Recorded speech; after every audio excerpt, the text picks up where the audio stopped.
لله الحمد لله نحمده ونستعينه ونستغفره ونؤمن به ونتوكل عليه ونعوذ بالله من شرور أنفسنا ومن سيئات أعمالنا من يهده الله فلا مضل له ومن يضلله فلا هادي له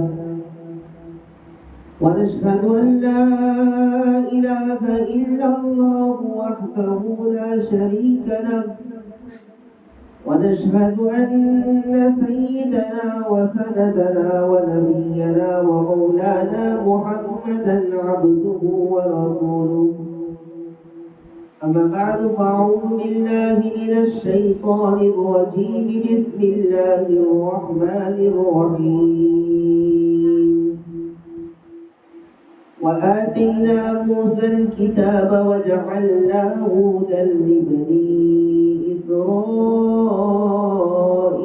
ألا تتخذوا من دوني وكيلا ذرية من حملنا مع نوح إنه كان عبدا شكورا صدق الله العظيم. محترم و مکرم میری پیاری ماؤں اور عزیز بہنوں، کل سورہ بنی اسرائیل کی تلاوت ہوئی تھی اور معراج کے بارے میں اور معراج میں کیا انعام ملا وہ سنا آپ لوگوں نے. میں نے وعدہ کیا تھا کہ بنی اسرائیل کون ہے، اس کے کیا واقعات ہیں، اور بنی اسرائیل میں بہت سارے نبی آئے، انہی میں سے ایک نبی حضرت یوسف ہے، ایک نبی حضرت موسیٰ علیہ السلام ہے. تو بنی اسرائیل اور بنی اسرائیل کے ساتھ حضرت موسیٰ علیہ السلام کا واقعہ اور فرعون کے قصے آئیں گے اس کے اندر.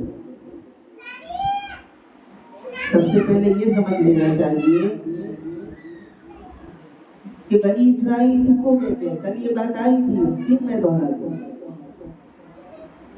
کہ حضرت ابراہیم علیہ السلام کے دو بیٹے تھے، ایک کا نام تھا اسماعیل اور ایک کا نام اسحاق.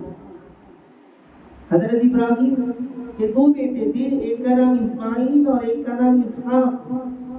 حضرت اسماعیل علیہ السلام مکہ میں تھے اور حضرت اسحاق یہ ملک شام چلے گئے، ملک شام چلے گئے اور وہاں جا کر کے آباد ہوئے، اور ان کی اولاد ہوئی جس کا نام تھا یعقوب. حضرت یعقوب علیہ السلام یہ بھی بڑے نبی ہیں، اور ان کا دوسرا لقب اسرائیل ہے.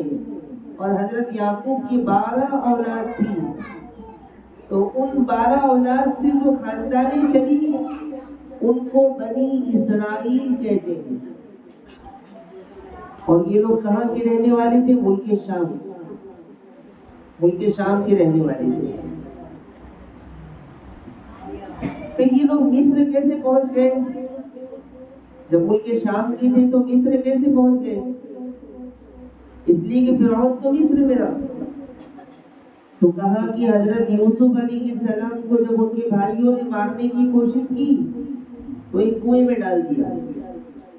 لمبا واقعہ ہے یہ بھی.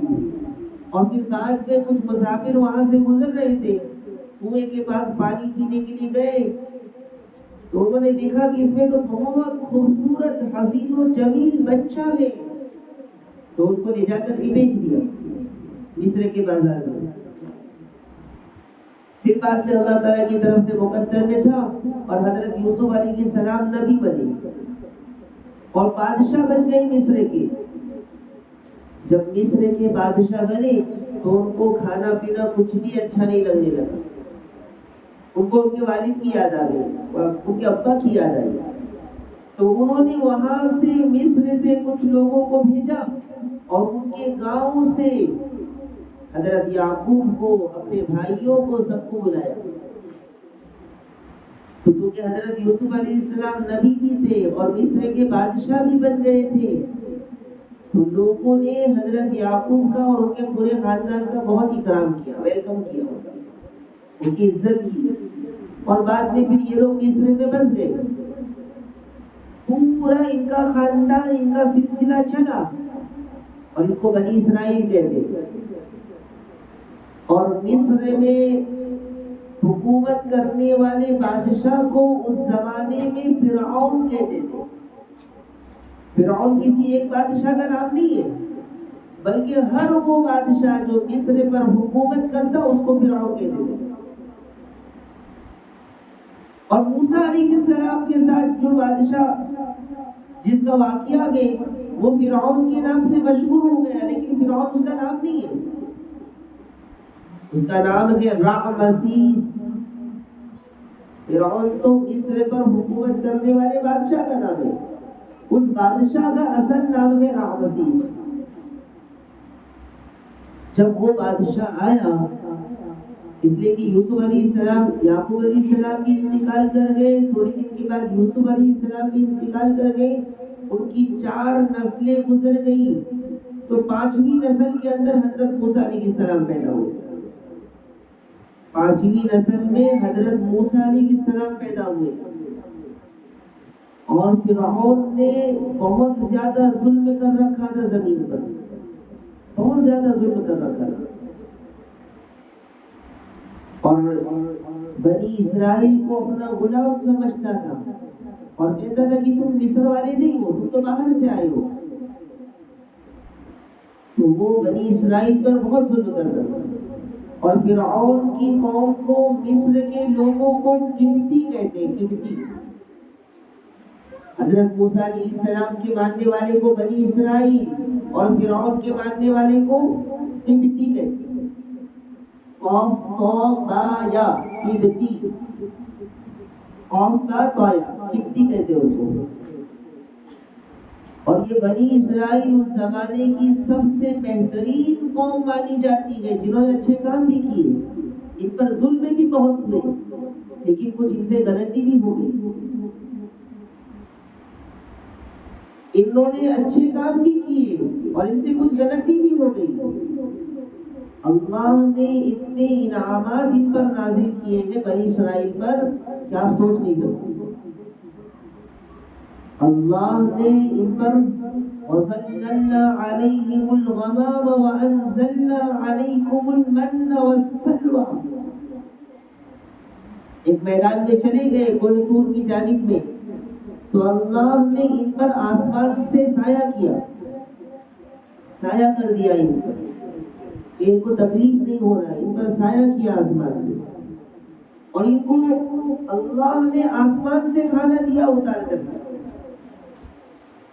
کھانا بنانے کی ضرورت نہیں تھی ان کو، آسمان سے ان کے لیے پلیٹ آتا۔ ایسی قوم تھی یہ، ایسا مقام ہوگا اللہ کے نزدیک، اور کیسی قربانی ہوگی ان کی کہ ان کو اللہ نے آسمان سے کھانا دیا، من و سلوہ نازل کیا، جنت کی نعمتیں اتاری ان کے لیے دنیا کے اندر کہ کھاؤ اور پیو اور آرام کرو۔ لیکن یہ ایسی نافرمان قوم تھی کہ اللہ تبارک و تعالیٰ ناراض ہو گئے۔ انہوں نے ایک مرتبہ حضرت موسیٰ علیہ السلام سے کہا کہ موسیٰ یہ کیا روز روز ایک ہی کھانا آتا ہے؟ سمجھ میں آ رہی بات؟ جنت کے کھانے کو کہہ رہے کہ موسیٰ یہ کیا روز ایک ہی کھانا آ رہا ہے، ایک جیسا ہی کھانا آ رہا ہے روز، ہمیں یہ سب نہیں چلے گا، ہمیں تو سبزی چاہیے۔ یہ قرآن کے اندر ہے، پہلے پاری کے اندر سورہ بقرہ میں، ہمیں تو دال چاہیے، ہمیں تو پیاز چاہیے، لہسن چاہیے، ہمیں روز روز ایک جیسا کھانا کھا کر ہم لوگ بور ہو گئے، اور موسیٰ علیہ السلام پر غصہ ہو گئے، ناراض ہو گئے کہ ہمیں ایک جیسا کھانا کھانے کی عادت نہیں، ہمیں ایسا کھانا چاہیے، ایسا کھانا بناؤ۔ تو ان کی فرمائش کرنے کی وجہ سے جنت کی جو نعمتیں آ رہی تھی وہ بند ہو گئی، اللہ نے چھین لی تھی۔ اور ایک مرتبہ کا واقعہ ہے کہ حضرت موسیٰ علیہ السلام جب ان کو لے کر مصر سے باہر چلے گئے، یہ تو فرعون کے غلام تھے، تو جب ان کو لے کر مصر سے باہر چلے گئے تو اللہ تبارک و تعالیٰ نے حکم دیا کہ اب بیت المقدس اور اس کے قریب قریب کے علاقے میں ایک بڑی ظالم قوم حکومت کر رہی ہے، قوم عمالقہ جس کو کہتے ہیں. تم جا کر کے اس سے مقابلہ کرو، اور تم مقابلہ کرو ضرور تمہاری مدد ہوگی. تو قوم نے کہا کہ نہیں، ہم تو مقابلہ نہیں کریں گے. حضرت موسیٰ علیہ السلام نے کہا کہ اللہ کا حکم ہے، اللہ کی طرف سے یہ بات آئی ہے، تمہاری مدد بھی ہوگی. تو اس قوم نے کہا کہ ہم تو مقابلہ نہیں کرنے والے، وہ تو بہت طاقتور قوم ہے. جبکہ اللہ کی طرف سے وحی آ رہی کہ تم مقابلہ کرو، تم جیتو گے. پھر بھی یہ لڑنے نہیں گئی تو اللہ تعالیٰ بھی ناراض ہو گیا. اور موسیٰ علیہ السلام سے اس قوم نے کہا کہ اگر تمہیں مقابلہ کرنا ہے تو تم اکیلے جاؤ، ہم تو یہاں آرام سے بیٹھنے والے، ہم سے مقابلہ کرنا نہیں ہوتا. تو اللہ تعالیٰ ناراض ہو گئے اور اللہ تعالیٰ نے 40 سال تک ان کو جنگلوں میں بھٹکایا، میدان کے اندر 40 سال تک بھٹکتے رہے، یہاں تک کہ ان کی بڑی عمر کے سارے لوگ مر گئے. اور ان کی جو نئی نسل بڑی ہوئی تو یہی نوجوان جا کر کے اس قوم کا مقابلہ کر کے واپس ملک شام کو، بیت المقدس کو آزاد کیا. تو خیر یہ بنی اسرائیل، اللہ نے ان پر بہت سارے انعامات بھی کیے، لیکن فرعون نے ان پر بہت ظلم کیا. فرعون کو کسی بتلانے والے نے بتلایا کہ بنی اسرائیل میں ایک لڑکا پیدا ہوگا اور وہ لڑکا تمہاری حکومت لے جائے گا، یعنی اس لڑکے کے ذریعے تمہاری بادشاہت ختم ہو جائے گی. تو فرعون کو بڑا ٹینشن ہو گیا کہ کیا کروں اب بنی اسرائیل کے اندر وہ لڑکا پیدا ہوگا اور بڑے ہونے کے بعد مجھ سے مقابلہ کرے گا اور میری بادشاہت چلی جائے گی، تو میں کیا کروں. تو فرعون نے مشورہ کیا اس کے لیے، اور مشورہ کرنے کے بعد یہ بات طے ہو گئی. فرعون نے کہا کہ ایک کام کرو کہ بنی اسرائیل میں جتنے لڑکے پیدا ہوں گے سب کو قتل کر دو. بنی اسرائیل بہت بڑی قوم مانی جاتی ہے، کئی ہزار نبی اس میں پیدا ہوئے، اور فرعون نے کہا کہ جتنے بھی لڑکے پیدا ہوں گے سب کو قتل کر دو. اور اس زمانے کے اندر جو کچھ داہیہ قسم کی عورتیں تھیں ان کو یہ کام دیا کہ تم ہر گھر میں جا کر کے معلوم کرو کہ کون سی عورت حاملہ ہے اور کس کے گھر میں بچہ پیدا ہو رہا ہے، اور جس کے گھر لڑکا پیدا ہو اس کو قتل کرو. تو بنی اسرائیل کے اندر جس دن کسی کے یہاں بچہ پیدا ہوتا وہ دن ان کے لیے بہت زیادہ ماتم اور غم کا دن ہوتا، اس لیے کہ فرعون کی حکومت میں یہ بہت بڑا ظلم تھا. فرعون کا لشکر تیار رہتا تھا، آج اس گھر میں بچہ پیدا ہونے والا ہے، جیسے ہی بچہ پیدا ہوتا، لڑکا پیدا ہوتا تو پورے خاندان والوں کے سامنے، ماں کے سامنے، باپ کے سامنے اس بچے کو قتل کر دیا. یہ فرعون کا آرڈر تھا. اور ایک ایک دن میں کئی ہزار بچے اس زمانے میں قتل ہوتے گئے. اچھا، لڑکوں کو قتل کرتا اور لڑکیوں کو چھوڑ دیتا، لڑکوں کو قتل کرتا اور لڑکیوں کو چھوڑ دیتا، لڑکیوں سے خدمت لیتا، لڑکیوں کو غلط کام کے لیے باقی رکھتا، خدمت کے لیے، فحاشی کے لیے باقی رکھتا، اور لڑکوں کو قتل کر دیتا. لاکھوں بچے بنی اسرائیل کے اس طریقے سے قتل کر دیے گئے. تو پورا بنی اسرائیل ڈرا ہوا، سہما ہوا کہ کیا کرنا چاہیے. الحمدللہ اللہ کے فضل و کرم سے ہم لوگ جس حال میں ہیں بہت بہتر ہے. ایسا عجیب و غریب ماحول ہوگا، اور اس زمانے کی ماؤں نے کتنی تکلیف برداشت کی ہوگی. ایک طرف بچہ پیدا ہونے والا ہے، اس کا غم، اس کی تکلیف، اس کا درد، اور دوسری طرف یہ ڈر کہ جیسے پیدا ہوگا بنی اسرائیل کے لشکر اس کو ذبح کر دیں گے. اور ایسا بھی نہیں کہ بچے کو لے کر جاتے اور کہیں پر ذبح کرتے، نہیں، پورے خاندان والوں کے سامنے ذبح کرتے. تو جس دن کسی کے گھر میں لڑکا پیدا ہوتا اس دن اس گھر میں ماتم منایا جاتا، اس گھر میں سوگ منایا جاتا، رونے کی چیخنے کی آوازیں آتی. اس لیے کہ ماں کے سامنے، پورے خاندان والوں کے سامنے اس بچے کو قتل کر دیا۔ اور فرعون نے یہ سلسلہ جاری رکھا۔ پھر کسی بتلانے والے نے بتلایا کہ اگر اس طریقے سے ہر بچے کو ذبح کرتے گئے تو یہ بنی اسرائیل کے لوگ ختم ہو جائیں گے،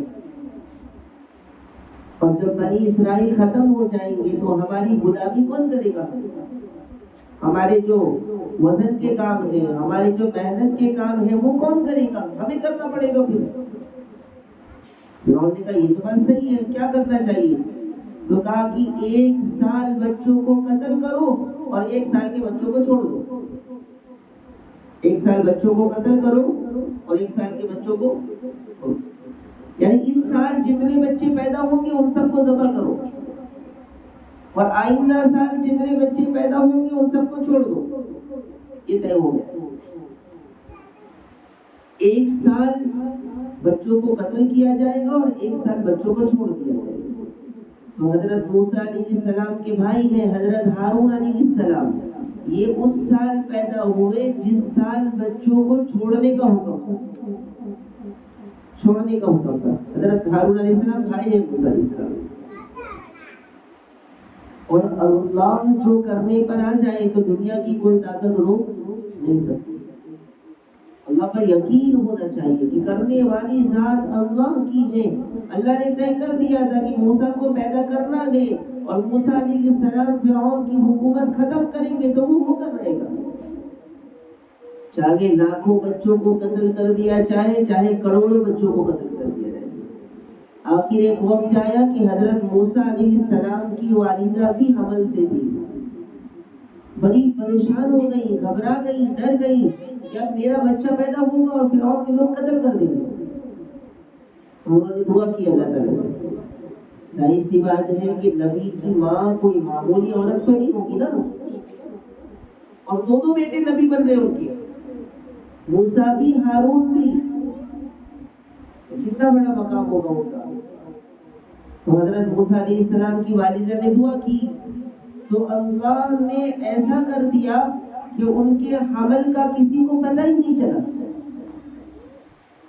اس زمانے کی لیڈی ڈاکٹر وہ دائیا گھروں میں گھومتی رہتی اور چیک کرتی کہ کون سی عورتیں حامل ہیں اور کس کے گھر کس کے گھر یعنی بچہ پیدا ہونے والا ہے، کہاں ڈیلیوری ہونے والی ہے، وہ سب چکر لگاتی رہتی، ہر گھر کا حساب رکھتی۔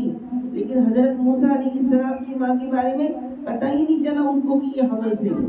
یہ اللہ کی قدرت، اللہ کا معجزہ۔ آخر وہ وقت آ گیا کہ حضرت موسیٰ علیہ السلام دنیا میں تشریف لائے۔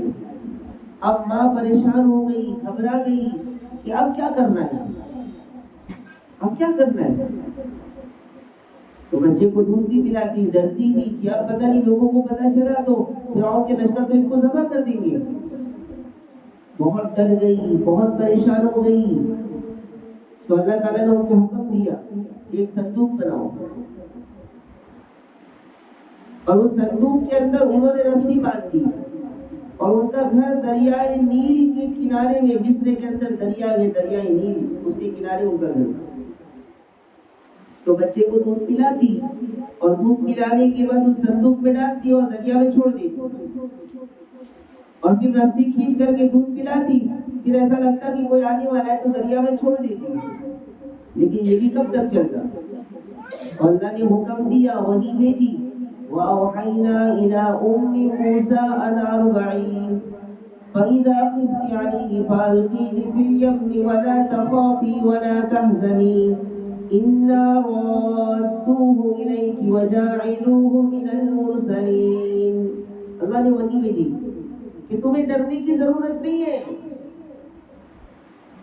وَأَوْحَيْنَا إِلَىٰ أُمِّ مُوسَىٰ أَنْ أَرْضِعِيهِ، تمہیں دودھ پلانے کے لیے ڈرنے کی ضرورت نہیں ہے۔ اگر تم ڈرتی ہو تو اس کو دریا میں ڈال دو،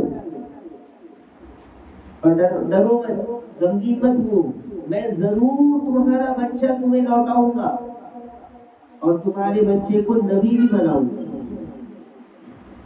خیر حضرت موسیٰ علیہ السلام کی ماں نے اللہ پر یقین کیا، تو حضرت موسیٰ علیہ السلام کے پورے واقعے میں ایمان ہے کہ ہمارا بھی یقین ہونا چاہیے اللہ کے اوپر۔ ان کی ماں نے کیسے یقین کر لیا اللہ کی بات پر؟ ایک صندوق میں اپنے بچے کو ڈالا، اور کون سی ماں اپنے بچے کو صندوق میں ڈال کر کے دریا میں چھوڑے گی؟ لیکن حضرت موسیٰ علیہ السلام کی ماں نے ہمت کی اور اللہ پر یقین کیا اور اللہ پر بھروسہ کر کے اپنے بچے کو صندوق میں ڈال کے دریا میں چھوڑ دیا، اور وہ دریا بہاتے ہوئے بچے کو لے گیا۔ دریا تو بہت بڑا ہوتا ہے، کہاں لے کر کے جائے گا کسے معلوم، دوبارہ بچہ ملے گا کہ نہیں ملے گا کسے معلوم، لیکن اللہ نے وعدہ کیا تھا کہ ہم ضرور لوٹائیں گے، اور اللہ کر کے دکھائے گا۔ اللہ کے لیے کوئی چیز مشکل نہیں ہے۔ تو اللہ کی قدرت دیکھیے کہ فرعون کو ختم کرنے والا، فرعون کو مٹانے والا، فرعون اس کو ختم کرنے کے لیے لاکھوں بچوں کو قتل کروا رہا ہے، اور اللہ حضرت موسیٰ علیہ السلام کو فرعون کے گھر بھیج رہا ہے۔ اب فرعون اور اس کی بیوی صبح صبح واکنگ کر رہے تھے دریائے نیل کے کنارے، ان کا ایک بنگلہ تھا، وہاں پر واکنگ کر رہے تھے۔ اچانک سے ان کی بیوی نے دیکھا کہ دریا میں کچھ نظر آ رہا ہے۔ فرعون کو کہا کہ دیکھو کیا دکھ رہا ہے، تو فرعون نے کہا کچھ نہیں، کچھ تو کچرا ہوگا۔ اس نے کہا نہیں، کوئی صندوق ہے۔ فرعون نے جب غور سے دیکھا تو کہا کہ یہاں صندوق ہے، اور پہلے وہ بڑا لالچی تھا، تو اس نے کہا لاؤ خزانہ ہوگا اندر۔ خزانہ نہیں، اس کی موت تھی اندر، تو کہا خزانہ ہوگا۔ جب لایا گیا تو جیسے اس بچے کے اس صندوق کو کھولا گیا تو حضرت موسیٰ علیہ السلام ہنس رہے تھے، مسکرا رہے تھے۔ سبحان اللہ۔ جبکہ ایسے صندوق کے اندر کسی بچے کو ڈالا جائے تو بچہ چیختا، چلاتا، روتا، پریشان ہوتا، اور کتنے دن تک وہ کہاں ہوگا سمندر میں، کہاں کہاں گیا ہوگا نہیں معلوم۔ لیکن جیسے ہی کھولا تو وہ حضرت موسیٰ علیہ السلام ہنس رہے تھے، کھیل رہے تھے، مسکرا رہے تھے۔ تو فرعون کی بیوی کو بڑا پیارا لگا بچہ، اور اس بچے کی محبت دل میں آ گئی۔ تو فوراً فرعون کے کسی وزیر نے کہا کہ یہ بچہ ہو سکتا ہے کہ بنی اسرائیل کا ہو، اور یہ بچہ بڑا ہو کر کے آپ کو قتل کرے گا، اس لیے پہلے اس کو قتل کرو۔ تو فرعون نے کہا مارو اس بچے کو۔ تو ان کی بیوی نے کہا کہ نہیں، ایسا مت کرو، یہ بچہ ہو سکتا ہے کہ بڑے ہونے کے بعد ہمیں نفع پہنچائے، یا ہو سکتا ہے کہ ہم اس کو بیٹا بنا لیں، یہ ہمارے بیٹے کے نام سے مشہور ہو جائے گی، یہ ہمارا بیٹا ہے۔ تو فرعون جیسا ظالم بادشاہ، متکبر بادشاہ، گھمنڈی بادشاہ، اپنے آپ کو خدا کہنے والا بادشاہ، لاکھوں بچوں کو قتل کرنے والا بادشاہ بھی بیوی کی بات میں آیا۔ لیکن آپ کا مقام نہیں پتہ چلا کہ اتنی ساری چیزوں کے بعد وہ فرعون اپنی بیوی کی بات میں آ کر کے بچے کو چھوڑ دیا اور بچے کی پرورش کرنے لگا۔ بچے کی پرورش کے لیے لوگ بچے کو فرعون کے محل میں لے کے گئے۔ اب جب فرعون کے محل میں گئے تو پورے محل کے اندر اس بچے کا چرچا ہونے لگا کہ بڑا خوبصورت بچہ گئے، بڑا ہنسمکھ بچہ گئے، اور بہت ماشاءاللہ پیارا بچہ گئے۔ اور چونکہ لڑکے تو اس زمانے میں قتل ہو رہے تھے، اس لیے لڑکے کو جب دیکھا تو سب کے دل میں اس کی محبت پیدا ہو۔ اب ایک سوال یہ پیدا ہو گیا کہ بچے کو دودھ کون پلائے گا؟ بچے کو دودھ کون پلائے گا؟ وَحَرَّمْنَا عَلَيْهِ الْمَرَاضِيَ مِنْ قَبْلِ، اور محل میں جانے سے پہلے اللہ نے ساری عورتوں کا دودھ موسیٰ علیہ السلام پر حرام کر دیا تھا۔ تو فرعون کی بیوی نے کہا کہ اس کو کچھ پلایا جائے، کچھ کھلایا جائے، تو کچھ عورتیں آئی اور دودھ پلانے کی کوشش کی، لیکن وہ کسی کا بھی دودھ پینے تیار نہیں۔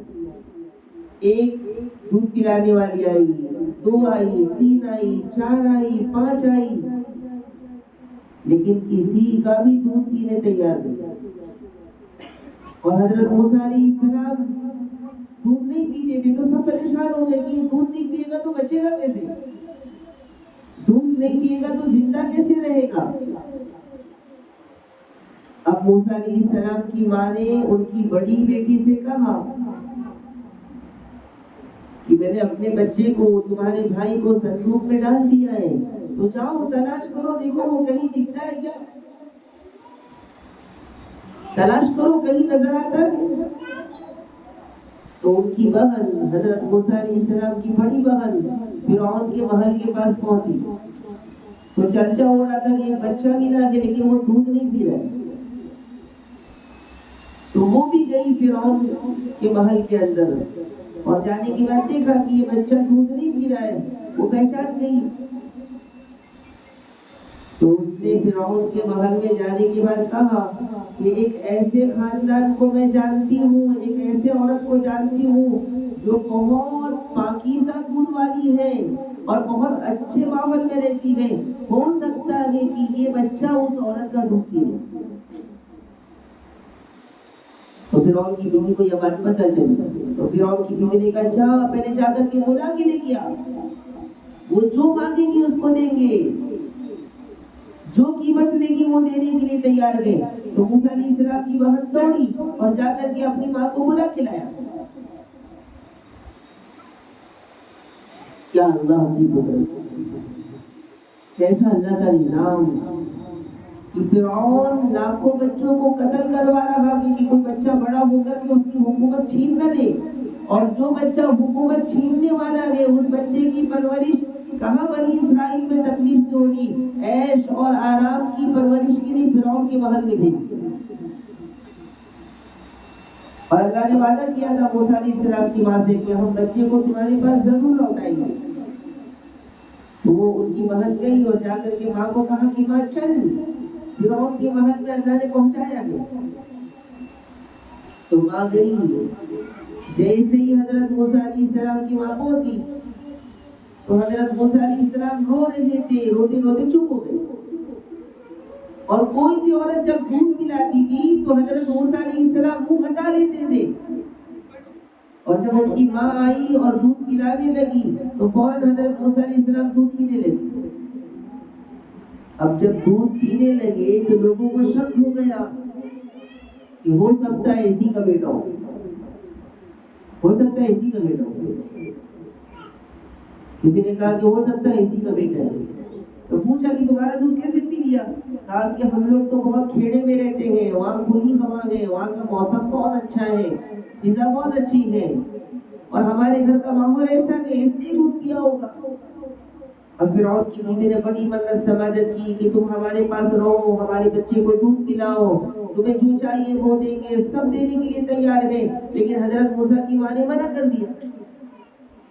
حضرت موسیٰ کی ماں نے کہا کہ میں یہاں تو نہیں رہ سکتی، اس لیے کہ میرا شوہر بھی ہے گھر میں، میرے بچے بھی ہیں، میرا خاندان ہے، اور میرا گھر یہاں سے بہت دور ہے،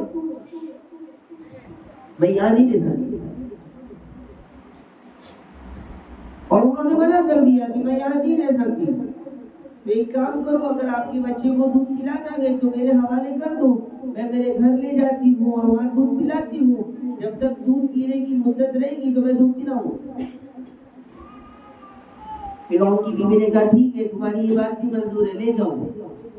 اور حضرت موسیٰ علیہ السلام کی ماں اس بچے کو لے کر کے اپنے گھر جا رہی ہے اور ان کی پیمنٹ بھی چالو ہو گئی. فرعون کی بیوی نے ان کی تنخواہ مقرر کی کہ دودھ پلانے کی اتنی تنخواہ دی جائے گی اور یہ انعام دیا جائے گا، شاہی لباس دیا جائے گا، شاہی کھانا دیا جائے گا، اور سارا انتظام بادشاہ کی طرف سے ہو رہا ہے. کیسا اللہ کا نظام ہے. حضرت موسیٰ علیہ السلام کو لے کر کے گئی، اپنے گھر میں پالا اور پھر بعد میں فرعون کے محل میں پہنچایا. حضرت موسیٰ علیہ السلام جب تھوڑا بڑے ہو گئے، دودھ نہیں پیتے تھے، تو ایک دن فرعون کو بھی پیار آیا.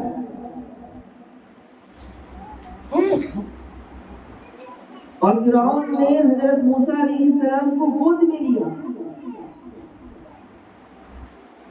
تو نبی ہوتے ہیں، ابھی نبی نہیں بنے تھے لیکن پھر بھی نبوت کا اثر تھا. تو فرعون نے گود میں لیا اور پیار کر رہا تھا حضرت موسیٰ علیہ السلام کو کہ حضرت موسیٰ نے زور سے ایک تماچا لگایا. پورے محل کے اندر جب فرعون کو ایک تماچا لگا تو پورے محل میں سناٹا چھا گیا. اور فرعون کو یقین ہو گیا کہ یہی بچہ ہے جو بڑا ہو کر مجھے قتل کرے گا، جو بڑے ہونے کے بعد میری حکومت چھینے گا، یہی بچہ ہے. اور وزیر نے بھی کہا کہ نہیں یہی ہے. قتل کرو گے. اب بیوی پھر آئی اور کہا کہ نہیں تم تو ایسے ہی پریشان ہو رہے ہو, یہ تو بچہ ہے, اسے کیا معلوم کہ بڑوں کو مارنا چاہیے نہیں مارنا, بس مارا ہوگا بچہ ہے. تو بیوی رونے لگی اور کہنے لگی تو پھر اور نے پھر بات مان لی, اور امتحان کے لیے ان کے سامنے 2 پلیٹ لایا گیا, اور ایک میں فروٹس رکھے گئے اور ایک میں انگار رکھے گئے کہ اگر یہ بچہ پھلوں کو لیتا ہے تو اس کا مطلب یہ ہوشیار ہے, تو اس نے جان بوجھ کر کے مجھے مارا ہے, اور اگر یہ بچہ آگ لے لیتا ہے تو اس کا مطلب نادان ہے, عقل نہیں ہے, غلطی سے مار دیا بچے نے. تو کہا کہ ہاں یہ بات صحیح ہے. اب حضرت موسیٰ علیہ السلام کے سامنے 2 پلیٹ رکھا گیا, ایک میں پھل رکھے گئے, ایک میں آگ رکھی گئی. حضرت موسیٰ علیہ السلام نبی تھے, پھل لینے جا رہے تھے, حضرت جبرائیل آئے اور آگ کی طرف ہاتھ بڑھایا, اور حضرت موسیٰ نے لیا اور منہ میں ڈال دیا, جس کی وجہ سے ان کی زبان بھی چل گئی. اب حضرت موسیٰ علیہ السلام کی زبان چلنے پر فرعون کی بیوی رونے لگی, دیکھو تمہاری وجہ سے میرے بچے کی زبان چل گئی, یہ ہو گیا وہ ہو گیا. تو فرعون کو یقین ہو گیا کہ یہ بچہ نادان ہے اور بس غلطی میں مار دیا ہوگا. تو حضرت موسیٰ علیہ السلام پھر بڑے ہو گئے, اور بڑے ہونے کے بعد شہر میں داخل ہوئے. ابھی تک تو محل میں تھے لیکن شہر میں چلے گئے. اور بھی واقعہ ہے, حضرت آسیہ رضی اللہ تعالیٰ عنہ کا بھی واقعہ ہے, وہ انشاءاللہ آگے حضرت مریم کے واقعے کے ساتھ آپ کو بتاؤں گا. اب حضرت موسیٰ علیہ السلام بڑے ہو گئے, شہر میں گھومنے لگے. تو شہر میں گھوم رہے تھے کہ بنی اسرائیل کا ایک شخص اور قبطی کا ایک شخص دونوں جھگڑے کر رہے تھے. دونوں جھگڑے کر رہے تھے. حضرت موسیٰ علیہ السلام وہاں سے جا رہے تھے, تو وہ بنی اسرائیل نے دیکھا کہ یہ تو میرے خاندان کے نبی ہیں, میرے خاندان کا انسان ہے. تو اس نے زور سے آواز دی اور مدد کے لیے بلایا کہ یہ قبطی مجھے پریشان کر رہا ہے. تو حضرت موسیٰ علیہ السلام آئے, اور آنے کے بعد قبطی کو زور سے ایک تماچا مارا. تو حضرت موسیٰ علیہ السلام بہت جلالی نبی تھے, اللہ سے بہت گہرا تعلق تھا, ایک تماچا مارا تو قبطی مر گیا. حالانکہ حضرت موسیٰ علیہ السلام نے مارنے کی نیت سے نہیں مارا تھا, بس ایک تماچا غصے میں مارا, ایک تماچے میں انا للہ ہو گیا. اب حضرت موسیٰ علیہ السلام پریشان ہو گئے, اللہ یہ میں نے کیا کر دیا, هذا من عمل الشیطان, یہ تو شیطان کا کام ہو گیا. اور شیطان کا انسان کا کھلا دشمن ہے. وہ توبہ کرنے لگے, معافی مانگنے لگے, تو خیر ان کی توبہ اللہ تعالیٰ نے قبول فرما دی.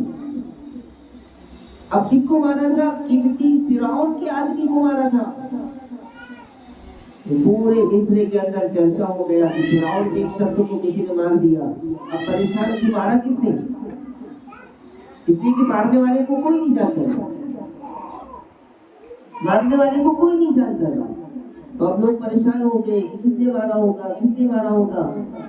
تو فرعون کے دربار میں یہ بات پہنچی, تو فرعون نے کہا تلاش کرو اس کو, اور جس نے مارا گیا اس کو پکڑو اور اس کو قتل کرو, سزا دی جائے گی. لیکن قتل کرنے والے کو کوئی جانتا نہیں تھا.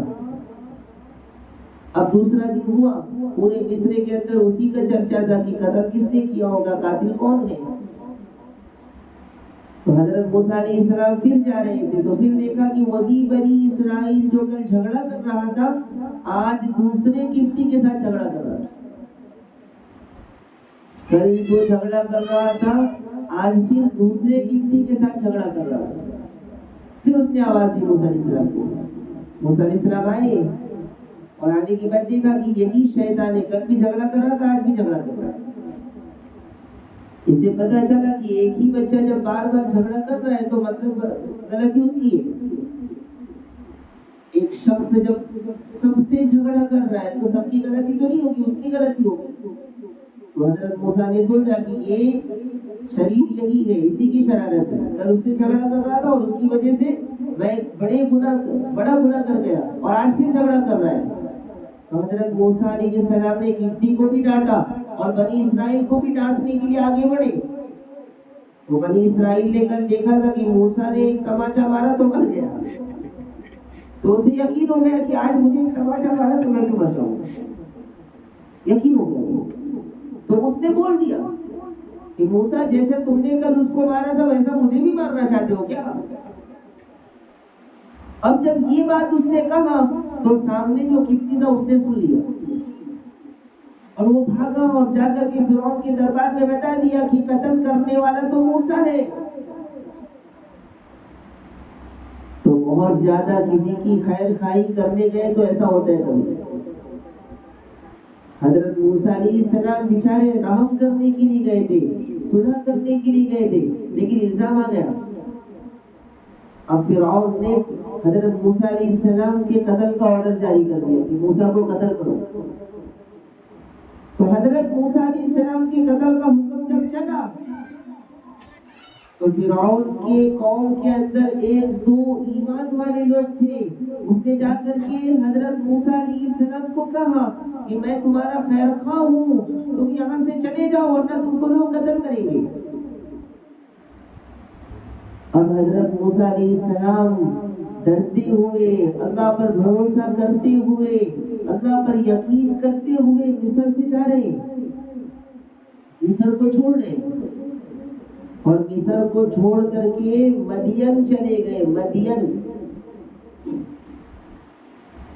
مدین چلے گئے۔ اب دیکھنے میں ایسا لگ رہا ہے کہ نہیں کتنا بڑا مشکل آزمائش حضرت موسیٰ علیہ السلام پر آ گئی، لیکن نہیں، وہ اللہ کی مصلحت، ابھی پتہ چلے گا کہ اللہ ان کو انعام دینے والے ہیں، اللہ ان کو گفٹ دینے والے ہیں، انعام دینے والے ہیں۔ تو وہ وہاں سے مدین چلے گئے۔ اب مدین جب پہنچے تو مدین میں فرعون کی حکومت نہیں تھی، فرعون کا قبضہ نہیں تھا، مدین دور تھا اور اس زمانے کے اندر وہ ایک گاؤں تھا۔ اب مدین میں کسی کو جانتے نہیں تھے، کہاں جاتے، کہاں رات گزارتے، کہاں کھانا کھاتے۔ تو چلتے چلتے مدین کے اندر ایک کنویں کے پاس جا کر بیٹھ گئے، ایک کنویں کے پاس جا کر بیٹھ گئے۔ اب کنویں کے پاس بیٹھے تھے، پریشان تھے کہ میں کہاں جاؤں اور کہاں رات گزاروں۔ تو دیکھا کہ دو لڑکیاں وہاں پر اپنی بکریاں لے کر کے پانی پلانے کے لیے آئی، پانی پلانے کے لیے آئی تو ایک کنارے میں کھڑی تھی۔ حضرت موسیٰ علیہ السلام ان کو دیکھا کہ یہ لڑکیاں پانی نہیں پلا رہی، کنارے میں کھڑی ہے، تو پوچھا کہ تم پانی کیوں نہیں پلا رہی ہو؟ تو انہوں نے حضرت موسیٰ علیہ السلام سے کہا کہ یہ کنویں کے اوپر جو ڈھکن ہے یہ تو بہت وزن کا ہے، ابھی مرد حضرات آئیں گے، لوگ اپنی بکریوں کو لے کر آئیں گے اور وہ اس کے ڈھکن کو ہٹائیں گے، اپنی بکری کو پانی پلائیں گے، اس کے بعد ہم اپنی بکریوں کو پانی پلائیں گے۔ تو حضرت موسیٰ علیہ السلام نے اکیلے اس ڈھکن کو ہٹایا اور کہا کہ پانی پلا لو۔ اب وہ دونوں لڑکیاں پانی پلا کر کے اپنے گھر چلی گئی۔ جب اپنے گھر پہنچی تو ان کے والد کو بڑا تعجب ہوا کہ آج جلدی کیسے آ گئی تم لوگ، روز تو لیٹ سے آتے تھے۔ تو انہوں نے کہا کہ آج ہمیں ایک بہت نیک انسان مل گئے اور انہوں نے اس طریقے سے ڈھکن ہٹایا اور ہماری بکریوں نے پانی پیا اور ہم جلدی واپس آ گئے۔ تو حضرت موسیٰ علیہ السلام کا یہ واقعہ جب سنا، ان دو لڑکیوں کے والد نے، ان کے والد کا نام تھا حضرت شعیب علیہ السلام، وہ بھی نبی تھے، حضرت شعیب علیہ السلام، حضرت شعیب علیہ السلام بھی نبی تھے اور یہ دونوں لڑکیاں حضرت شعیب علیہ السلام کی تھی۔ تو حضرت شعیب نے اپنی بیٹیوں سے کہا کہ تمہاری مدد کسی نے کی ہے اور ایسا لگتا ہے کہ مدد کرنے والا مدین کا نہیں ہے، اس لیے کہ آج تک کسی نے تمہاری ایسی مدد نہیں کی ہے، تو پتا چلا کہ شاید وہ کوئی مسافر ہے، اور مسافر کہاں رات گزارے گا، جاؤ بلا کے لے کے آؤ، جاؤ بلا کے لے کے آؤ۔ تو جب بلانے بھیجا تو حضرت موسیٰ علیہ السلام کے پاس گئے، حضرت موسیٰ علیہ السلام وہاں بیٹھے تھے، تو انہوں نے کہا کہ آپ کو ہمارے والد بلا رہے ہیں، آپ کو ہماری والد بلا رہے ہیں۔ تو حضرت موسیٰ علیہ السلام نے کہا کہ ٹھیک ہے چلو۔ اب حضرت موسیٰ علیہ السلام کو گھر معلوم نہیں تھا، گھر معلوم نہیں تھا، تو ہونا تو یہ چاہیے کہ دونوں لڑکیاں آگے آگے جاتی، حضرت موسیٰ علیہ السلام پیچھے پیچھے چلتے، لیکن حضرت موسیٰ علیہ السلام آگے چل رہے، حضرت موسیٰ آگے چل رہے تاکہ ان دونوں لڑکیوں پر حضرت موسیٰ کی نظر نہ پڑے۔ چاہتے تو پیچھے چلتے کہ آپ آگے چلو، مجھے تو راستہ معلوم نہیں ہے، لیکن حضرت موسیٰ علیہ السلام پیچھے پیچھے نہیں چلے، آگے آگے جا رہے، اور ان لڑکیوں سے کہا کہ جب آگے مجھے راستہ پھرنا ہوگا تو تم مجھے کنکر سے بتلاؤ، اس طرف کنکر پھینکو تو میں سمجھ جاؤں گا کہ اب ادھر جانا ہے۔ سیدھا چلتے چلتے دائیں یا بائیں پھرنا ہو تو اس طرف پتھر پھینکو، کنکر پھینکو تو میں سمجھ جاؤں گا اور میں اس طرف پھر جاؤں گا۔ تو یہ نبی ہیں، نبی کی بیٹیاں ہیں۔ تو اس طریقے سے حضرت موسیٰ علیہ السلام پہنچے حضرت شعیب علیہ السلام کے گھر۔ حضرت شعیب علیہ السلام کئی سالوں سے دعا کر رہے تھے کہ یا اللہ میری بیٹیوں کے لیے نیک صالح رشتہ عطا فرما۔ اس زمانے کا باپ اپنی بچیوں کے لیے نیک رشتے کی دعا کر رہا تھا، پاک دامن رشتے کی دعا کر رہا تھا، اور حضرت موسیٰ علیہ السلام کو جب دیکھا تو انہیں یقین ہو گیا کہ یہ بہت نیک اور دیندار انسان ہے۔ نبی تھے تو نبی کو پہچان گئے، ابھی نبی بنائے نہیں گئے تھے حضرت موسیٰ علیہ السلام، لیکن وہ پہچانے۔ تو حضرت شعیب علیہ السلام کے گھر میں رکے، اچھا اکرام ہوا، اچھی عزت ہوئی، تو بیٹیوں نے کہا کہ ابا جان ہم ان کو اجرت پر رکھ لیتے ہیں، کرائے پر مزدور کے طور پر کام کرنے کے لیے رکھ لیتے ہیں۔ اس لیے کہ کسی بھی انسان کو کام کرنے کے لیے رکھو تو اس میں دو صفت ہونی چاہیے، دو صفت، ایک تو وہ طاقتور ہو اور ایک امانت دار ہو، دو صفت۔ قرآن سے یہ پتہ چلا کہ جب کسی کو کام پر رکھو تو دو صفت ہونی چاہیے، ایک طاقتور اور ایک امانت دار۔ تو حضرت شعیب نے کہا کہ بیٹیوں تمہیں کیسے پتہ چلا کہ ان کے اندر طاقت بھی ہے اور امانت دار بھی ہے؟ کہا والد صاحب جہاں تک طاقت کی بات ہے تو کنویں کا ڈھکن جہاں 10 لوگ ہٹاتے تھے اکیلے ہٹایا انہوں نے، اور جہاں تک امانت داری کی بات ہے تو راستے میں وہ آگے آگے چل رہے تھے، ہمیں پیچھے چلایا تاکہ ان کی نظر ہمارے اوپر نہ پڑے۔ اتنا زیادہ حیا اور اتنی زیادہ پردہ۔ تو حضرت شعیب علیہ السلام نے کہا کہ ٹھیک ہے میں ان کو اجرت پر رکھ لیتا ہوں، اور کہا میں آپ کو 8 سال کے لیے اجرت پر رکھتا ہوں۔ ان کے باغات تھے تو تاکہ اس کو پانی پلانا گئے، اس کی خدمت کرنا گئے، اور اس شرط پر کہ 8 سال کے بعد میں اپنی بیٹی سے تمہارا نکاح کرا دوں۔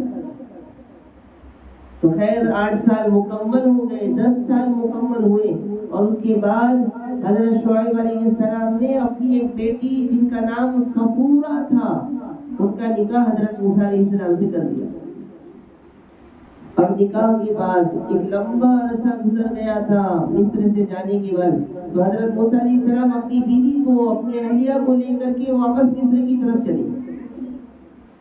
مصر کی طرف چلے تو ٹھنڈی کا زمانہ تھا، سردی کا زمانہ تھا، اور رات بھی بہت اندھیری رات تھی، اور اس زمانے کے اندر لائٹ وغیرہ کا کوئی انتظام نہیں، تو جنگل سے گزر رہے تھے، راستے میں بالکل سردی بھی سخت ہو گئی اور اندھیری رات تھی، کچھ نظر نہیں آ رہا۔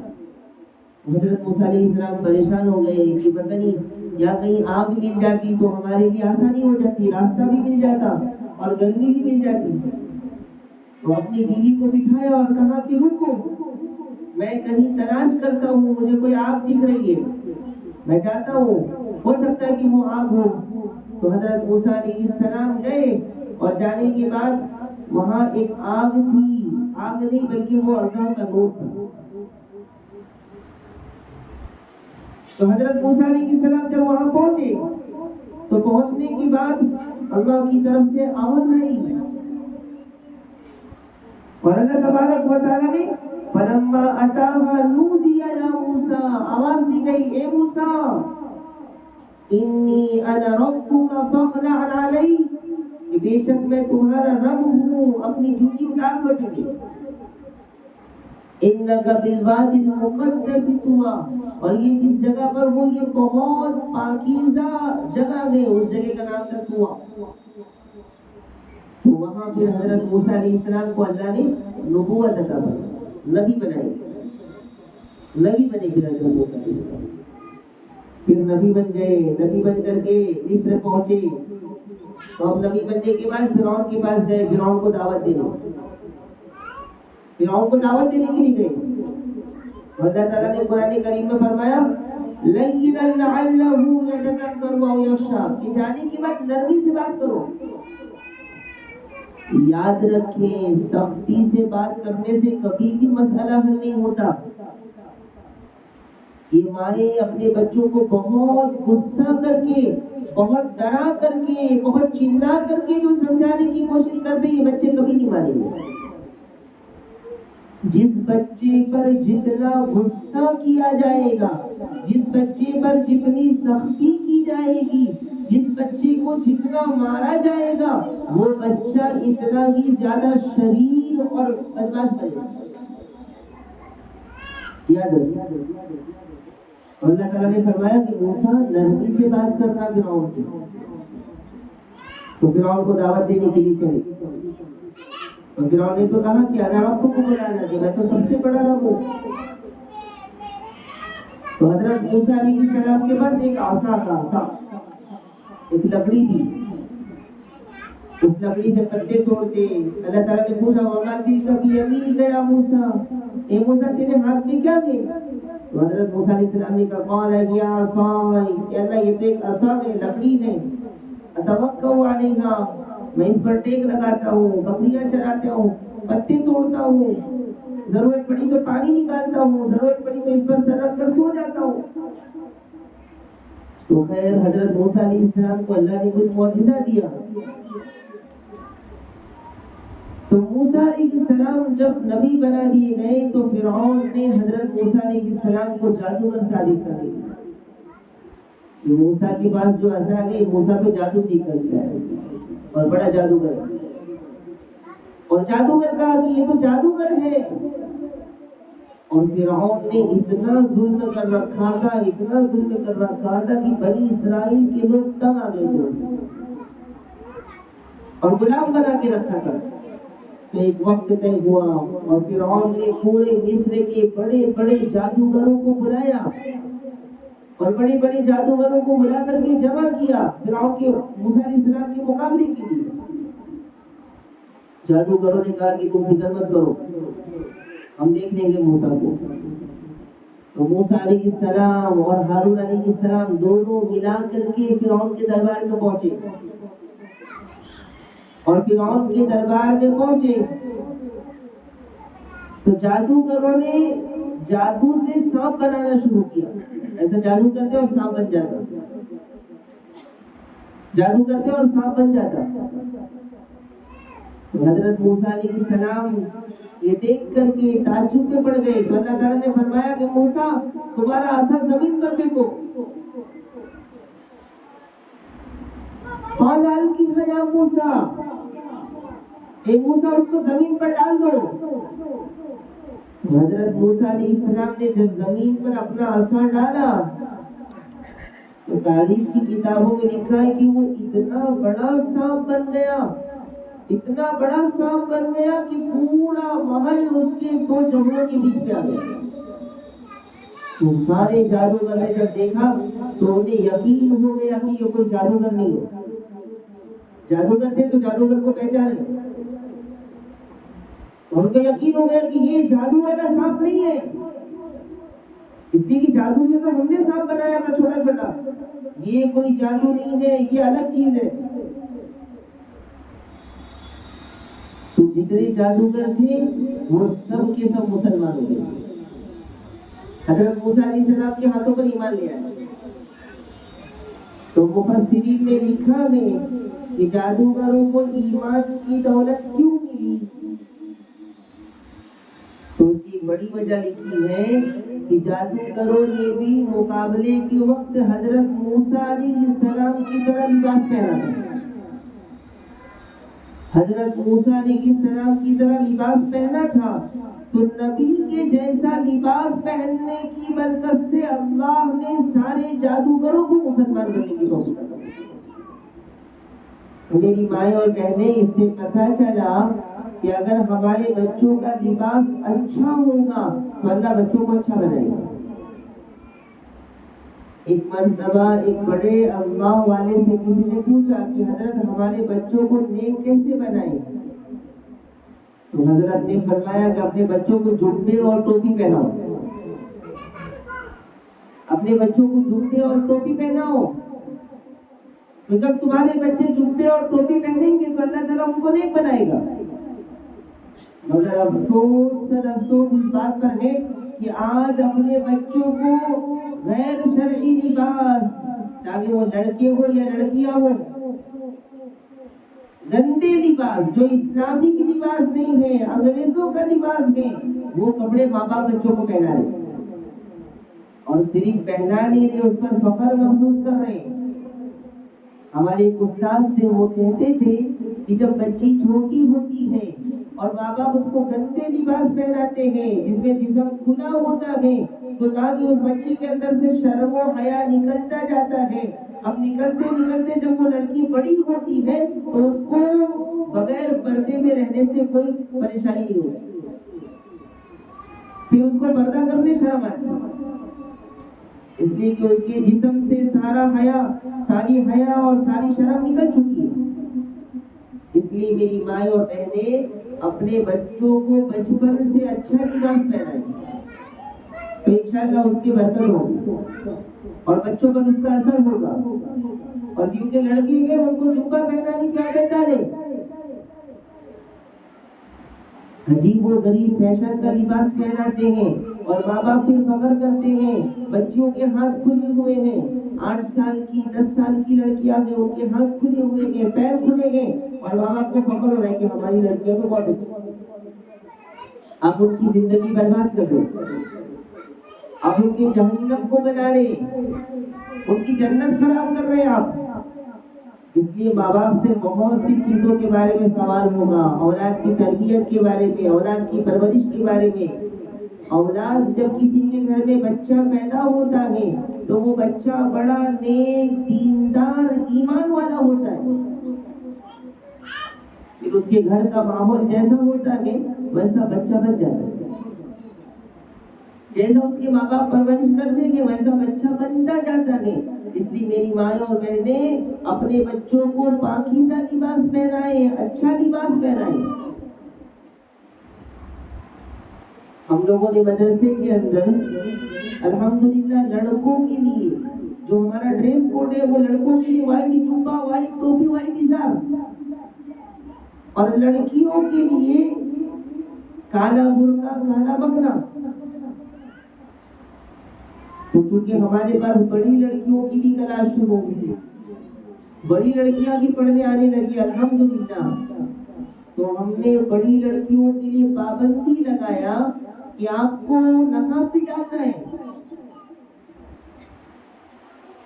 تو الحمدللہ اس کا اثر بڑی لڑکیوں نے تو ڈالا، لیکن جو چھوٹی لڑکیاں ہیں، 5 سال کی لڑکیاں جو آ رہی ہیں وہ بھی نقاب ڈال کے آ رہی ہے۔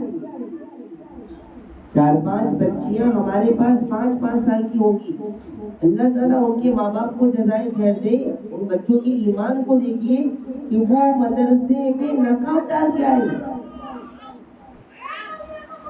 اللہ تعالیٰ ان بچوں کو پاک دامن بنائے، پاکیزہ بنائے، ذکی اور تقی بنائے، فقیہ بنائے۔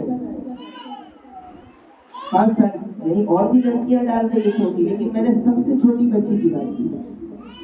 اب تو الحمدللہ بہت ساری لڑکیاں، چھوٹی لڑکیاں جو 6 سال، 7 سال، 8 سال، 10 سال کی ہیں، اکثر لڑکیاں نقاب ڈال کے آ رہی ہیں، جبکہ ہم نے ان کو منع کیا ہے کہ بھائی تم بہت چھوٹے ہو، لیکن ان کے دل میں جذبہ، برقعے کا اثر کہ وہ مدرسے میں آنے تک نقاب ڈال کر کے آتی ہے اور یہاں سے جانے کی وقت نقاب ڈالتی ہے۔ تو جو بچی ابھی سے پردہ کر لے گی وہ مر جائے گی، لیکن اپنے پردے کو کھلنے نہیں دے گی، مر جائے گی وہ بچی۔ لیکن وہ اپنے پردے کو کبھی ہٹنے نہیں دے گی. اتنے بچپن سے اگر پردہ اس کے دل میں بیٹھ گیا تو میری مائیں اور بہنیں اپنے بچوں کو پاکیزہ لباس دلائیں. تو خیر وہ سارے جادوگر مسلمان ہو گئے، اور مسلمان ہونے کی وجہ حضرت موسیٰ علیہ السلام کی طرح لباس کا پہننا. تو نبی کی مشابہت ایمان کا سبب بن گئی. تو فرعون کو اور غصہ آیا، اور فرعون وہاں سے ایسا کمزور پڑا، ایسا بیمار پڑا، وہ سانپ دیکھ کر کے ایسا ڈر گیا. لیکن فرعون پھر بھی مقابلے کے لیے تیار ہوا، اور اللہ نے فرعون کے لوگوں پر عذاب بھی بھیجا. طوفان آیا ان کے اوپر، زبردست طوفان، سیلاب آیا، پورے قبطیوں کے گھر میں پانی، اور بنی اسرائیل کے گھر میں تھوڑا بھی پانی نہیں.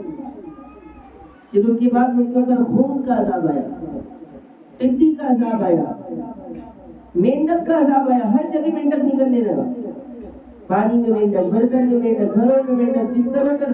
یہ عذاب آیا اللہ کی طرف سے.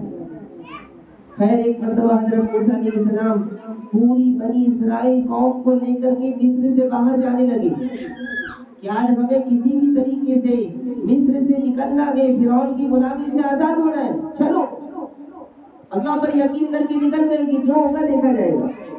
تو اس میں بڑی عمر کے بچے، عورتیں، بوڑھے سارے لوگ تھے اور جا رہے تھے. تو فرعون کو پتہ چل گیا کہ یہ بنی اسرائیل مصر چھوڑ کے بھاگ رہے. تو فرعون نے لشکر لے کر مقابلہ پیچھا کیا، اور بہت بڑا لشکر لیا، پوری طاقت لگا دی اور پیچھا کیا موسیٰ علیہ السلام اور بنی اسرائیل کا. تو حضرت موسیٰ علیہ السلام کی قوم نے دیکھا کہ پیچھے سے تو فرعون اور فرعون کا لشکر آ رہا ہے، اب تو ہم نہیں بچ سکتے. ابھی یہ سوچ ہی رہے تھے کہ سامنے ایک بڑا دریا آ گیا. اب پیچھے فرعون کا لشکر، سامنے دریا. پیچھے گئے تو فرعون کے پاس پکڑے جائیں گے، مارے جائیں گے، سامنے جائیں تو دریا میں ڈوب جائیں گے. اب قوم غصہ ہو گئی، موسیٰ تم تو ہمیں برباد ہو گے، تم تو ہمیں برباد کر دو گے، اب تو ہم کہیں بھی نہیں رہیں گے. موسیٰ علیہ السلام اللہ کی طرف رجوع ہو گئے، یا اللہ پیچھے فرعون کا لشکر گئے، سامنے دریا گئے، کیا کروں؟ اللہ تعالیٰ نے فرمایا وہی بھیجی، موسیٰ اپنے عصا کو زمین پر مارو، اپنے عصا کو زمین پر مارو. جب حضرت موسیٰ علیہ السلام نے زمین پر دریا کے پاس عصا مارا تو دریا کے اندر 12 راستے بن گئے، 12 راستے بن گئے. اللہ کی قدرت دیکھیے. اور حضرت موسیٰ علیہ السلام کے ساتھ جو بنی اسرائیل کا پورا قافلہ تھا، 12 قبیلے، 12 خاندان الگ الگ راستے سے اپنے اپنے خاندان کو لے کر کے دریا پار کر گئے. اب فرعون جب آیا تو فرعون کا لشکر آیا تو فرعون نے کہا کہ یہ راستہ تو میری وجہ سے بنا ہے، یہ راستہ تو میری وجہ سے بنا ہے، میں آ رہا تھا، میرا لشکر آ رہا تھا، اس لیے راستہ بنا ہے، چلو اس راستے سے. جب اس راستے سے فرعون اپنے لشکر کو لے کر جانے لگا تو اللہ کا حکم ہوا کہ پانی مل جاؤ. دریا کا پانی 12 راستوں میں رک گیا تھا اور ٹھہر گیا تھا، اور جیسے دیوار پہاڑ بنتا گئے ویسے راستے بن گئے. اور جب فرعون اندر جانے لگا، ہاں آؤ یہ راستہ تو میری وجہ سے بنا گئے، تو اللہ کا حکم ہے پانی مل جاؤ، تو پانی مل گیا. اور فرعون ڈوبنے لگا اور فرعون غرق ہونے لگا، لیکن پانی بھی اپنے اندر فرعون کو ڈبا نہیں رہا تھا. تو پانی اٹھا کر کے فرعون کو پھینک رہا تھا. تو اس وقت فرعون نے کہا کہ نہیں، میں موسیٰ کے رب پر ایمان لاتا ہوں، موسیٰ مجھے بچا لو. تو اس وقت ایمان لانا پھر اس کا کام نہیں آیا. اور اس طریقے سے فرعون کی زندگی، تکبر کرنے والا، غرور کرنے والا، اللہ کی نافرمانی کرنے والا، پوری مصر پر حکومت کرنے والا، اپنے آپ کو خدا کہنے والا، لیکن جس نے اللہ کی نہیں مانی اس کی ساری چیزیں برباد ہو گئی. نہ حکومت کام آئی، نہ مال کام آیا، نہ دولت کام آئی، نہ لشکر کام آیا، نہ طاقت کام، کچھ بھی کام نہیں آیا. اور حضرت موسیٰ علیہ السلام اللہ پر یقین کرتے رہے، اللہ پر اعتماد کرتے رہے تو دریا بھی ڈبا نہیں سکا، فرعون بھی مار نہیں سکا اور اپنی پوری قوم کو لے کر کے نکل گئے۔ تو ہمیں بھی اپنی زندگی کے اندر اللہ پر یقین رکھنا چاہیے۔ لاکھوں بچے قتل ہو گئے لیکن حضرت موسیٰ علیہ السلام اللہ نے حفاظت فرمائی، ماں کے دل میں ڈالا، ماں نے صندوق میں ڈال کر دریا میں ڈالا، اللہ نے حفاظت فرمائی۔ فرعون کو تماچا مارا، اللہ نے حفاظت فرمائی۔ قبطی کو قتل کر دیا، اللہ نے حفاظت فرمائی۔ جادوگر مقابلے کے لیے آئے، اللہ نے حفاظت فرمائی۔ فرعون کا لشکر پیچھے تھا، دریا سامنے تھا، اللہ نے حفاظت فرمائی۔ تو ہمیں بھی اللہ پر یقین ہونا چاہیے کہ ہمیں کوئی بھی نقصان نہیں پہنچا سکتا، اللہ ہماری حفاظت کرنے والا ہے۔ ہمیں کوئی نفع نہیں دے سکتا، کوئی نقصان نہیں پہنچا سکتا، کوئی ہماری مدد اس وقت تک نہیں کر سکتا جب تک اللہ ہماری مدد نہ کرے۔ کوئی ہمیں اس وقت تک نقصان نہیں پہنچا سکتا جب تک کہ اللہ کی طرف سے فیصلہ نہ ہو جائے۔ اس لیے میری مائیں اور بہنیں، اللہ پر یقین رکھنا بہت ضروری ہے۔ ہمارا ایمان کمزور ہے، ہمارا ایمان کمزور ہے، ہمیں دنیا کی چیزوں پر یقین ہے، اللہ پر یقین نہیں ہے۔ ہمیں یقین ہے کہ پانی میں انسان ڈوب جاتا ہے، لیکن حضرت موسیٰ علیہ السلام کو اللہ پر یقین تھا اور وہ پانی حضرت موسیٰ کو اور پوری قوم کو نہیں ڈبا سکا۔ یہ کیا ہے؟ یہ ایمان بنا، اللہ پر یقین بنا۔ حضرت ابراہیم علیہ السلام کا واقعہ بھی سنا کہ حضرت ابراہیم کو آگ میں ڈالا گیا اور نمرود نے وہ آگ کئی سال تک جلائی تھی اور ایسی آگ میں حضرت ابراہیم کو ڈالا گیا تو اللہ تعالیٰ نے آگ سے کہا قُلْنَا يَا نَارُ كُونِي بَرْدًا وَسَلَامًا عَلَىٰ إِبْرَاهِيمَ کہ اے آگ ٹھنڈی ہو جا، سلامتی والی ہو جا۔ تو حضرت ابراہیم آگ میں آرام سے جا کر بیٹھ گئے۔ تو آگ جلانے والی، لیکن اللہ نے آگ کو حکم دے دیا تو آگ پھول بن گئی۔ حضرت اسماعیل علیہ السلام کا واقعہ دیکھیے کہ چھری کے ذریعے انسان کٹ جاتا ہے، ہاتھ کٹ جاتا ہے، انگلی کٹ جاتی ہے اور حضرت ابراہیم چھری تیز کر رہے ہیں، حضرت اسماعیل کے گلے پر چلا رہے ہیں، زور سے چلا رہے، طاقت سے چلا رہے ہیں، لیکن حضرت اسماعیل ذبح ہونے کے لیے تیار نہیں۔ تو دنیا دار الاسباب ہے، آگ جلا سکتی ہے، پانی ڈبا سکتا ہے، چھری کاٹ سکتی ہے، لیکن یہ اس وقت ہوگا جب اللہ چاہے گا۔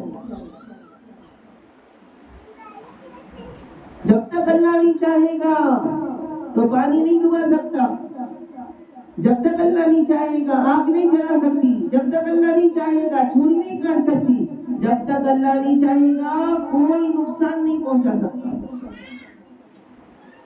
جب تک اللہ نہیں چاہے گا کوئی کسی کا کچھ بھی نہیں بگاڑ سکتا۔ یہ اس وقت ہے جب اللہ پر یقین ہو، جب اللہ پر یقین ہو، جب ہمیں نمازوں کی عادت ہو، جب نماز پڑھیں گے ایمان بنے گا، جب نماز پڑھیں گے یقین ہوگا، جب نماز پڑھیں گے تہجد پڑھیں گے تو اللہ پر یقین پیدا ہوگا۔ اس لیے میری مائیں اور بہنیں اللہ پر یقین رکھیں اور یہ سوچ لیں کہ کوئی انسان آپ کو نفع نقصان نہیں پہنچا سکتا، اور جو بھی مانگنا ہے وہ اللہ سے مانگے، جو بھی لینا ہے وہ اللہ سے لے۔ اٹھے تہجد کے اندر، کھڑے ہو جائے مصلی پر، نمازوں کی پابندی کرے اور مانگے، اللہ کے سامنے کہیں کہ یا اللہ میری یہ پریشانی ہے مدد فرما۔ پھر دیکھیں کیسے آپ کا کام ہوتا ہے۔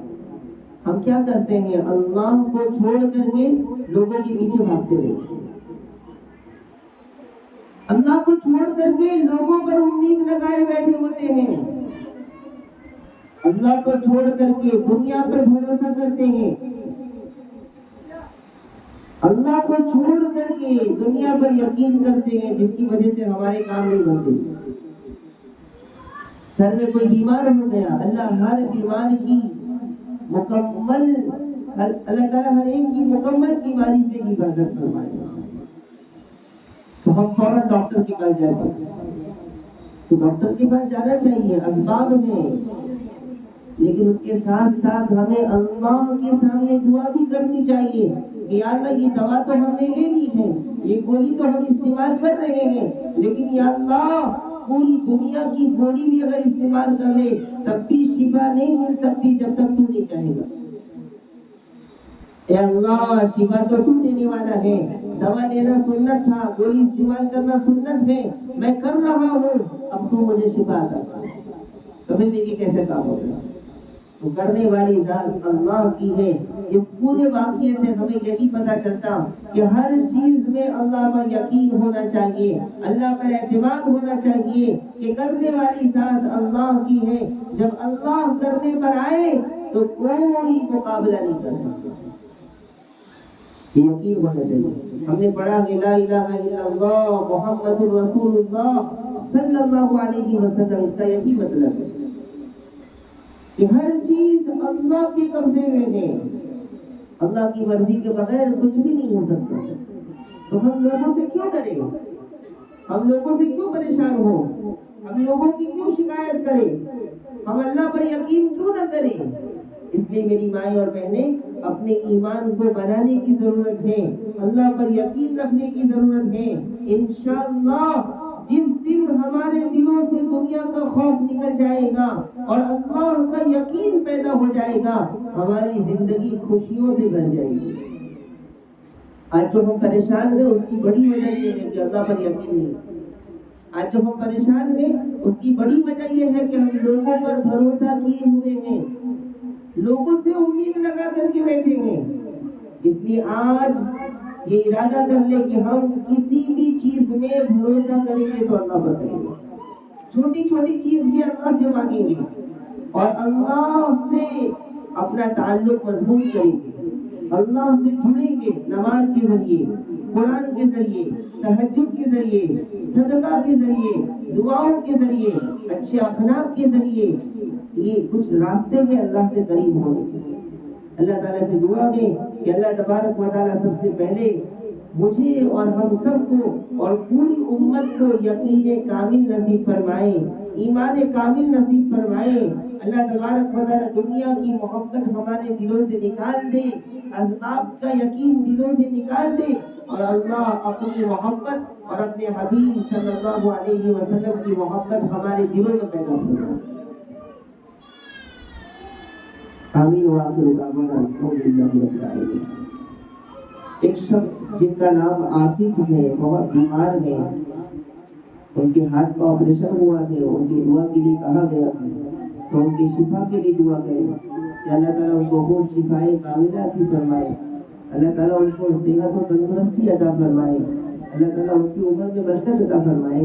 اسی طریقے سے پوری دنیا کے اندر جو بھی بیمار ہیں سب کی شفا کے لیے دعا کریں. جتنے لوگ پریشان ہیں سب کی پریشانی کے لیے دعا کریں کہ اللہ تعالیٰ کی پریشانیوں کو دور فرمائے. جو قرضے میں ڈوبے گئے اللہ ان کے قرضے کو پورا فرمائے. یہ دعا کرنا ہے اللہ تعالیٰ سے کریں، اللہ تعالیٰ سے مانگیں اور دعا کریں. جب ہم دوسروں کے لیے دعا کریں گے اللہ تبارک و تعالیٰ ہماری وہ دعا قبول فرمائے گا. رسول اللہ صلی اللہ علیہ وسلم نے حدیث میں فرمایا کہ جب کوئی کسی کے لیے دعا کرتا ہے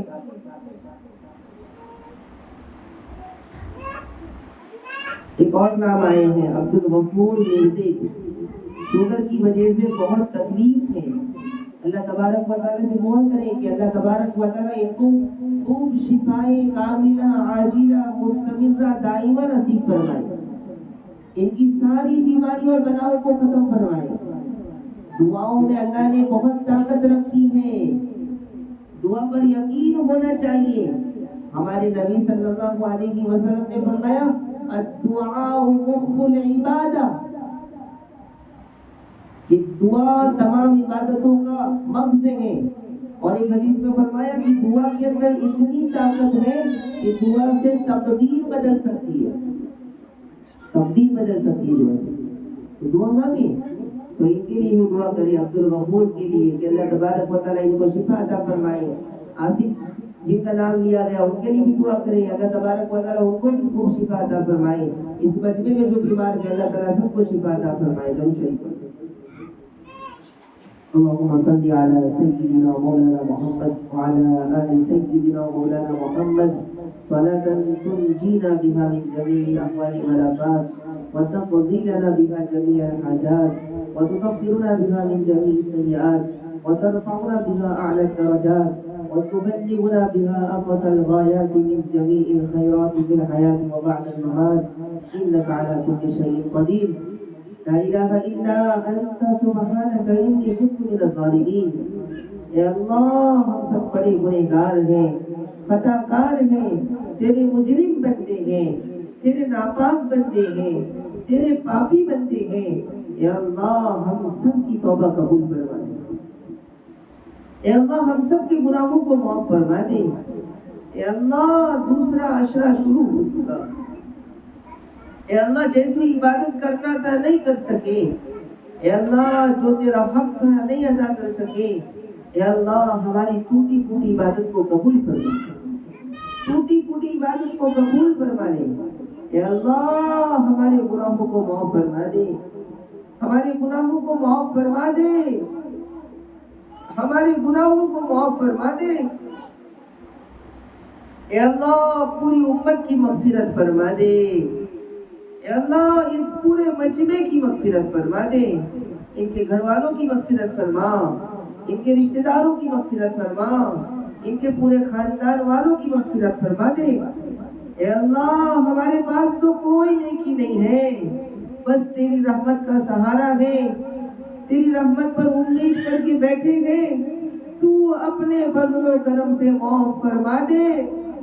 ہم سب کا نام جہنم سے نکال کر جنت الفردوس میں لکھ دے. اے اللہ پوری امت میں جو بھی بیمار ہیں سب کو شفائے کاملہ نصیب فرما دے. خصوصاً تیرا بندہ جس کا نام آصف ہے جو سخت بیمار ہے، دعاؤں کے لیے کہا گیا. اسی طریقے سے عبد الغفور مردے، اے اللہ ان کو اور پوری امت میں جو بھی بیمار ہے، اس مجمع میں جو بھی بیمار ہے، سب کو شفائے کاملہ عاجلہ مستمرہ دائمہ نصیب فرما. کروٹ کروٹ چین سکون نصیب فرما. اے اللہ صحت و تندرستی عطا فرما. اے اللہ جو پریشان کے سب کی پریشانیوں کو دور فرما. جو مقروض ہیں غیب سے ان کے قرضے کے پورا ہونے کی شکلیں اور صورتیں پیدا فرما دے. اے اللہ ہمیں اپنے نیک بندوں میں شامل فرما دے.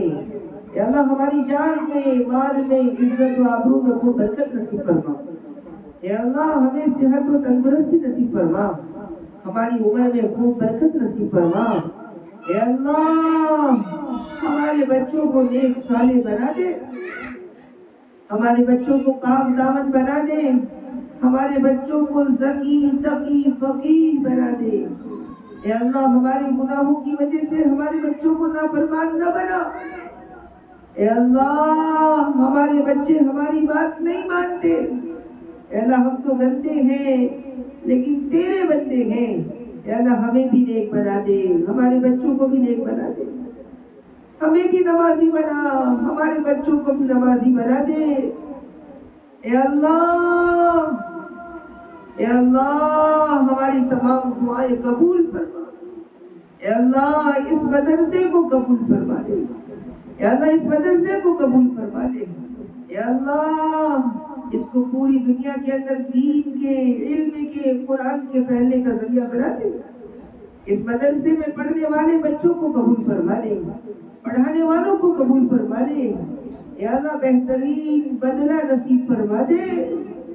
اے اللہ ہم نے تیرے بھروسے یہ شروع کیا ہے، تو ہی اس کی حفاظت فرما، تو ہی اس کی مدد فرما، تو ہی اس کو کامیابی اور ترقی عطا فرما، قبولیت نصیب فرما. ظالموں کے ظلم سے، شریروں کی شرارت سے، برے سوچ والوں کی بری سوچ سے، اے اللہ نفرت کرنے والوں کی نفرت سے ہم سب کی اور اس مدرسے کی حفاظت فرما. اے اللہ مدرسے کے لیے جگہ کی ضرورت ہے. اے اللہ کس سے کہیں؟ اے اللہ تیری بارگاہ میں فریاد کرتے ہیں، تو اپنے فضل و کرم سے اس کے لیے زمین کا، جگہ کا انتظام فرما. اسباب اور وسائل پیدا فرما، شکلیں اور صورتیں پیدا فرما، مخلص احباب، مخلص معاون عطا فرما. اے اللہ ہمارے رشتہ داروں میں جتنے لوگ بے نمازی گئے سب کو نمازی بنا دے، جو گناہوں میں مبتلا گئے ہر گناہ سے حفاظت فرما، شراب سے حفاظت فرما، چوری سے حفاظت فرما، جوئے سے حفاظت فرما، موبائل جیسی بدترین چیز سے حفاظت فرما۔ اے اللہ جو مانگا وہ بھی عطا فرما، جو مانگنے سے رہ گیا وہ سب عطا فرما، ہماری تمام دعاؤں کو اپنے فضل و کرم سے قبول فرما۔ جزا اللہ عنا محمد ما هو اهله صلی اللہ علیہ وسلم برحمتک یا ارحم الراحمین۔ سبحان اللہ لا الہ الا انت استغفرک۔ سبحان ربک رب العزة عما یصفون۔